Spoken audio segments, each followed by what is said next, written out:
Hi, ako nga pala si Jan at ako ang beatboxer ng Boys at the Back. Ang skills ko talaga siguro na may considered is instrument talaga is I do drummings. Yan, yung mga skills siguro na active siguro sa akin ngayon.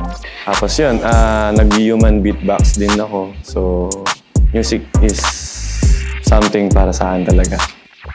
Natutunan ko siya nung high school talaga ako. Nung una, hindi ko siya inisip na ganun. Talagang ako lang, na-catch lang talaga ako na kasi pag naririnig ko may nagbe-beatbox or something na beat, talagang nai-inlove ako. Nung tinatry ko siyang gawin, parang nagiging charismatic naman siya. Parang gano'n na na-appreciate naman talaga siya ng ibang tao.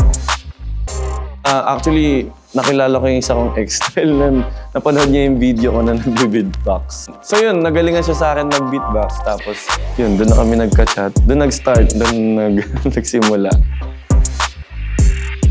So sa akin naman dito lang kayo makakarinig ng mga iba't ibang klase ng beat na nanggagaling lang sa akin din mismo. At syempre, mas magiging creative ako dito sa Boys at the Back. Syempre.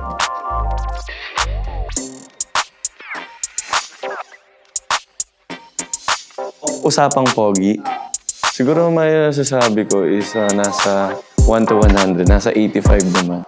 Siguro sa akin is matakas yung ilong. Yun lang naman yung nakikita ko. Okay ba?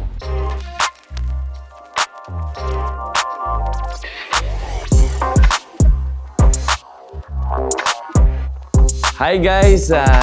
Diyan nga pala, kami ang pinakaabangan yung US group dito sa ating Pause and Play Network. Catch Boys at the Back jamming session dito sa TikTok Live ngayong April 26, 6 to 8 p.m. Kaya naman follow Pause and Play Network on Facebook, Instagram, TikTok, and YouTube account. See you guys! Bye-bye!